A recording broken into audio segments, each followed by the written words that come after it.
안녕하세요. 건강생연구소 미셸 티처입니다. 2020년 고2 6월 모의고사 31번 진행하도록 할게요. 31번 제목 먼저 볼게요. 소중함을 불러일으키는 연약함이라고 합니다. 여기서 연약함이라는 것은 영원하지 않는 것, 또 사라지고 없어지는 것을 얘기하고요. 이 연약하기 때문에 소중함을 불러일으킨다가 이게 전체 내용입니다. 자, 내용 보면 현대 불교 스승인 다이닝 카테고리는 죽음을 앞두고 침묵으로 회귀라는 주목할 만한 책을 집필을 하셨다 합니다. 그의 삶이란 위험한 상황이라고 썼는데 여기서 위험한 상황이라는 것은 영원하지 않는 삶을 이야기를 하는 거예요. 즉 연약함과 같은 맥락이라고 생각하시면 됩니다. When he was dying, the contemporary Buddhist teacher Dainin Category wrote a remarkable book called Returning to Silence. 자, 그분이 이제 여기서 그분이라는 것은 위에서 얘기했던 Dainin Category겠죠. 그분이 죽음을 앞두고 있을 때 현대 불교 선생님인 스승인 다이닝 캐테고리는 주목할 만한 책을 집필을 하셨다고 합니다. 어떤 걸 쓰셨냐면 여기서는 분사 형태인데 좀 설명을 좀 드릴게요. 자, 여기는 무엇을 부르다가 아니라 무엇이라고 불리는 이렇게 해석하셔야 돼요. Returning to Silence, 침묵의 회귀라고 불리는 이러한 주목할 만한 책을 집필을 하셨다고 합니다.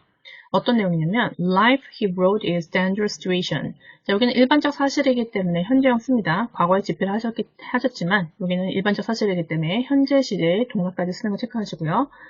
그가 집필을 했을 때 삶이라는 것은 위험한 상황, 즉 위험한 상황이라는 것은 삶이 영원하지 않다. 즉 연약함이라는 것과 같은 맥락이라고 생각을 해주시면 되시고 자, 여기서 cold라는 거에 대한 문법적인 설명을 좀 해드릴게요. 박스 좀 칠게요. 자, 여기서는 5형식 형태입니다. 능동일 때는 5형식 형태고요.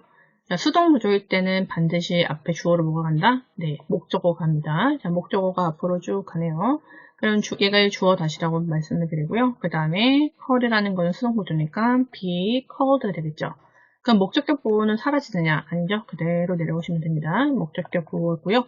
보호는 품사가 두 가지가 나올 수 있죠. 어떤 것으로 불리는 명사가도 올 수 있고요. 그 다음에 형용사도 올 수 있는데 얘는 무엇이라고 불려야 되는 지칭이기 때문에 이건 명사 형태가 오는 거죠.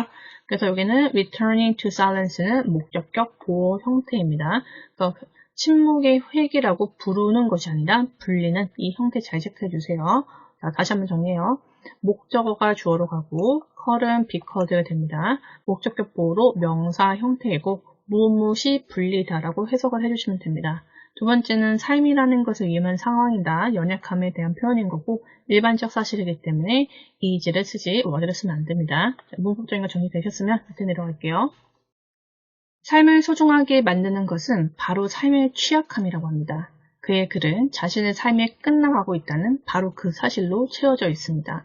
위험한 상황이라는 것은 삶의 취약함 나타내는 거고요. 자, 인용을 합니다. 자기 그릇은, 즉 중국에 있는 자기 그릇이에요. 그 자기 그릇은 언젠가 깨질 것이기 때문에, 즉 영원하지 않기 때문에 아름답다. 같은 맥락을 이야기하고 있습니다.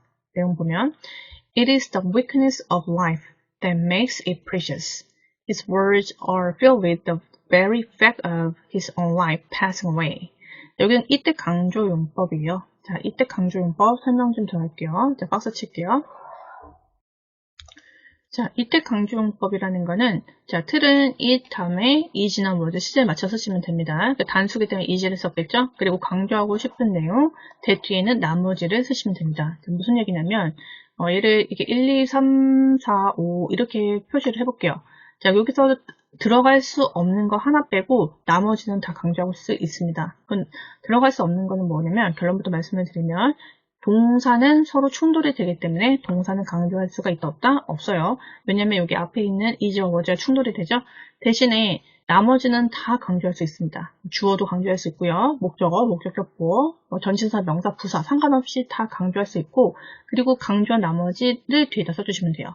자, 예를 들어서 여기에 주어를 강조하고 싶으면요. 여기가 주어가 강조가 되고 나머지는 뭐가 되겠어요? 네, 동사, 목적어, 목적격 보어 등등 이하가 되겠죠. 그리고 전치사 플러스 명사를 강조하고 싶으면 뒤에 뭐가 나오겠어요? 1, 2, 3, 4 이렇게 나오겠죠? 부사도 마찬가지예요. 그래서 결론적으로는 강조하고 싶은 내용에서 동사를 제외한 나머지 다 쓸 수 있고 어떤 것도 상관없습니다. 절도 상관없습니다. 접속사 문장도 상관없는데 대신에 동사는 안 된다. 이유는 앞에 있는 동사와 충돌이 되기 때문이고요. 그리고 대뒤에는 그 강조한 내용을 뺀 나머지를 써주시면 됩니다. 어렵지 않죠? 그러니까 예를 들면 it하고 비동사 다음에 어떤 것이 들어갔어요? 네, 주어가 들어가서 대 뒤에 목적어, 목적격 보어, 목적어, 목적격 보어가 다 나오는 것을 우리가 알 수가 있네요.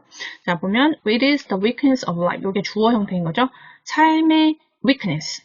여기서 취약함이란 주어를 강조하고 싶은 거죠. 그럼 대 뒤에는 뭐가 나오겠어요? 동사, 목적어, 목적격 보어 형태가 나오는 거 이해되시죠? 자, 그럼 해석을 다시 해볼게요. 삶에 대한 취약함을 강조하고 싶습니다. 삶에 대한 취약함이라는 것이 make it, 여기서 삶에 대한 precious, 무엇을 만든다? 귀중함을 만든다고 합니다. 목적어 다음에 목적격 보어로 보호일 때는 두 가지 품사가 나오는 거 기억나세요? 앞에서도 했죠? 보호일 때는 명사와 형용사가 나온다. 그렇기 때문에 preciously처럼 부사 나오면 된다, 안 된다? 안 된다. 여기 또 체크해 주세요. 자, 여기서 이때 강조 용법이 서술형으로도 나올 수 있고요. 그리고 목적어 다음에 목적격 보호로 형용사가 나올 수 있지, 부사는 나올 수 없는 것까지 시험 포인트 잘 체크해 주세요. 서술형 나올 수 있는 거는 10번 쓰면서 반복하는 거 이해하시죠? 네. 계속 제가 말씀드리고 있습니다. 다시 한번 해볼게요. 그 취약성이라는 게 주어 형태고요. 단수 형태이기 때문에 일반 동사에 뭘 붙여요? 네, s를 붙이는 것까지 체크하시고요. 목적어, 목적격 보호. 목적격 보호일 때는 형용사는 나올 수 있지만 부사는 나올 수 없다. 아주 중요한 포인트입니다. 계속해보면 그의 여기선 글이겠죠. 그의 글들이라는 것은 be filled with라는 것은 가득 찬 거예요. 여기선 the very라는 건 형용사입니다. 바로 그라고 해석을 하시면 돼요. 바로 그 지금 형용사라고 했죠. 그래서 뒤에 있는 명사를 해석을 하시면 바로 그 사실로 가득 찼는데 어떤 사실을 나타내냐면 of는 어떤 사실에 대한 동격이죠. 같다는 말이에요. 어떤 사실인지를 풀어주는 거예요. 뒤에서. 자, 그럼 전치사 플러스 뒤에 동사가 올 수 없기 때문에 동명사 형태가 나오는 것까지 이해되죠. 그런데 여기서 안에 들어가 있는 건 뭐예요? 네, 동명사의 주어가 서로 다를 때 쓸 수 있는 동명사의 의미상의 주어를 쓴 것입니다. 자, 이게 무슨 얘기인지 다시 한번 정리할게요. 박수 좀 치겠습니다.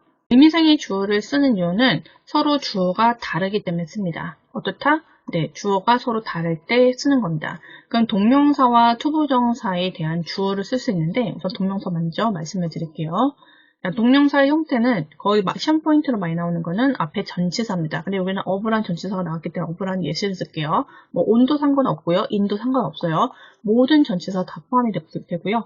자, 그 다음 동사가 나올 수 없기 때문에 동사가 명사가 된 동명사 ing가 오는 것까지는 알고 계시죠? 근데 여기선 주어가 서로 다르기 때문에 의미상의 주어를 넣어줘야 되는데 첫 번째 많이 나오는 거는 소유격, 그 다음 목적격, 세 번째는 명사까지 나올 수 있습니다. 다시 한번 정리해요. 전치사와 동명사 사이에 나올 수 있는 의미상의 주어는 소유격, 목적격, 명사까지 나올 수 있다. 여기서는 his라는 소유격 뒤에 여기는 his own life를 꾸며주는 명사까지 나온 것까지 참고해 두시고요. 투부정사 의미상의 주어는 뭐 가주어, 진주어도 있지만 대부분 투부정사 앞에는 for 다음에 목적격 또는 명사가 앞에 오고요. to 부정사가 옵니다. 무조건 가주어, 진주어라고 외우지 마시고요. 그냥 to 부정사 앞에 의미상의 주어를 쓸 때는 for 플러스 명사가 온다라고 이해를 하시는 게 좀 빠를 겁니다. 오케이? 자, 동명사, 의미사 중에 주어 다시 한번 정리하면 전치사, 동명사 사이에는 무슨 격? 소유격, 목적격, 명사. 투부정사 의미상의 주어는 투부정사 앞에 전치사 for 플러스 목적격 명사가 온다. 같이 정리하세요. 시험 문제 둘 다 잘 나옵니다. 자, 그렇기 때문에 그의 자신이 of passing away. pass away는 사라지고 죽는 개념이죠. 그죠? 어떤 사실이에요? 그의 글에 따르면 가득 차대요. The very fact. 바로 그 사실인데요. 어떤 사실이냐면 그 자신의 삶이라는 것이 사라지는 사실이죠. 그러니까 한마디로 죽는 거예요. 우린 영원하게 살 수 있는 건 아니잖아요. 아직까지는. 그렇기 때문에 그 영원하지 않기 때문에 우리의 삶 자체가 매우 소중하다는 것을 얘기를 하는 겁니다. 그래서 인용을 했을 때 The China Bowl is beautiful. 자, 여기선 자기라는 것은 아름답다고 합니다. 왜 아름다워요? Because 이유가 뭐냐면 sooner or later 곧 it will break. 그것이 어떻기 때문에? 부서지기 때문에, 즉 영원하지 않기 때문에 아름다울 수밖에 없는 거죠. 계속 같은 맥락을 이야기하고 있습니다. 제목에 보듯이 소중함을 불러일으키는 것은 무엇이다? 영원함이 아니라 연약함이다. 이해되시죠? 다음 넘어가겠습니다. 문법적인 요소가 매우 많으니 여러 번 반복해서 보세요. 그 그릇의 생명은 늘 위험한 상황에 놓여 있습니다. 그것이 우리의 고행입니다. 이 불안정한 아름다운, 이 피할 수 없는 상처입니다. 그 그릇이라는 것은 중국 자기였죠. 그 영원한 것이 아니라 깨지기 때문에 아름답다고 표현한 그 그릇의 생명은 항상 위험한 상황이 있다고 합니다. 영원하지 않기 때문에 위험한 상황이 있다고 표현한 거고 그것을 무엇이라고 한다? 고행, 우리의 struggle, 고행이라고 표현했습니다. 그 영원한 것이 아닌 이런 상태를 어떤 상태? 불안정한 상태라고 표현을 했네요. 같은 색깔은 같은 맥락입니다. 자, 내용 다시 볼게요. The life of bowl, 그 그릇의 생명이라는 것은 is always existing, 항상 존재를 하는데 in a dangerous situation, 위험한 상황 속에, 즉 영원하지 않은 거에 존재를 하고 있다고 합니다. Such is our struggle, 그것을 우리의 고행이라고 표현을 했고요. 이런 것을 unstable beauty, 불안정한 아름다움이라고 했습니다. This inevitable wound, 이것은 피할 수 없는 상처라고 했습니다. 고행이고 불안정한 상태, 즉 이런 상태를 불안정한 상태, inevitable wound라고 표현을 했네요. inevitable은 피할 수 있는 이요. 자, 반이요. 잘 체크해 봅시다. inevitable은 피할 수 없는 이고요. inevitable은 피할 수 있습니다. 반이요 나올 수 있기 때문에 조심해 주세요. 피할 수 있는. 다음 넘어갈게요. 우리는 사랑과 상실이 친밀한 동반자라는 것을, 여기서는 반대 개념이 친밀한 동반자라고 했네요. 사랑과 상실, 믿음과 배신, 낮과 밤, 이런 서로 상반되는 것을 친밀한 동반자라고 표현했고요. 우리가 진짜 꽃을 플라스틱 꽃보다 훨씬 더 사랑한다는 것. 진짜 꽃이라는 것은 연약함을 나타내는 거죠. 영원하지 않은 것과 플라스틱이라는 것은 영원함이죠. 근데 여기서 둘 다 어떤 걸 사랑한다? 진짜 꽃을 사랑하는 거죠.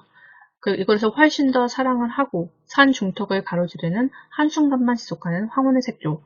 노을 생각하시면 될 거예요. 노을은 일시적인 거잖아요. 매일 보시는 거 아니기 때문에 황혼의 색조, 즉 영원하지 않은 것에 대한 것을 사랑한다는 것을 잊어버린다. 그것도 너무나 쉽게 잊어버리고요. 이것은 우리의 마음을 여는 것은 바로 무엇이다? 연약함이다. 연약함을 강조하는 이때 강조 용법까지 쓰인 거 같이 보도록 하겠습니다. We forget how easily we forget. 자, 우리는 잊어버리는데 너무나 쉽게 잊어버린다고 합니다. 이거 문법적인 것까지 설명해 드릴게요. 자, 무엇을 잊어버리냐면 첫 번째 접속사 하나, 두 번째 접속사 두 번째이네요. 자, love and loss, 상반된 개념입니다. 사랑과 손실하는 거는 빨간색 표시했죠? intimate companions, 친밀한 동반자라고 합니다. 사랑과 손실이라는 것은 친밀한 동반자인데요. 자, 어떤 동반자는 두 번째 접속사 that, 무엇을 잊어버렸냐면 우리는 love the real flower. 우리는 진짜 꽃을 so much more, 훨씬 더 사랑한대요. 뭐보다? plastic one. 이것은 앞에 있는 명사를 불특정한 것 중에 하나인 거죠. 그래서 입 받으면 안 됩니다. 불특정한 꽃 중에 하나이기 때문에 원이죠. 자, 불특정한 플라스틱 꽃보다 오히려 실제 꽃을 훨씬 더 사랑하고요. 그리고 무엇을 사냥하냐면 The cast of twilight. 자, 색조, 황혼의 색조라는 거는 노을 생각하시면 된다고 했어요. 이런 황혼의 색조를 사랑은 하는데 어디 있는 거냐면 across the mountain side. 자, 어디를 가로지르나요? 네, 산 중턱을 가로지르는 색조의 황혼을 사랑은 하는데요. 야, 근데 여기서 중요한 포인트는 이거죠. 영원한 것이 아니다. 어떻다? lasting only a moment. 오직 한 순간만 존재를 하는 이런 색조의 황혼과 그리고 진짜 꽃을 사랑한다고 합니다. 여기서 love and loss를 친밀한 동반자까지 체크를 해주시기 바랍니다. 여기 분사구문 형태이고요. 자, 밑에 중요한 내용입니다. It is very fragility that opens our heart. 자, 여기서 이때 강조 문법에서 무엇을 강조했죠? 네, 주어죠. 그 나머지 동사, 목적어 형태까지 올 수 있는 걸 알 수가 있죠. 현재 시제이면서 단수이기 때문에 일반 동사에 s 붙이는 것까지 잊으시면 안 됩니다. 자, 여기 키포인트예요. 별표 칠까요? This is very fragility that opens our heart. 그것은 무엇이다? 연약함, 영원하지 않은 거죠. 연약함이 우리의 마음을 여는 것이라고 합니다. 영원하지 않기 때문에 어떻다? 아름답고 소중하다는 것이 이 글에 계속 반복해서 나오는 주제라는 걸 우리가 알 수가 있네요. 어렵지 않은 글이었습니다. 문법적인 것이 좀 많이 보이기 때문에 여러 번 반복을 해주시기 바랍니다. 31번 마무리가 되었고요. 32번에서 만나 뵙도록 할게요. 수고하셨습니다.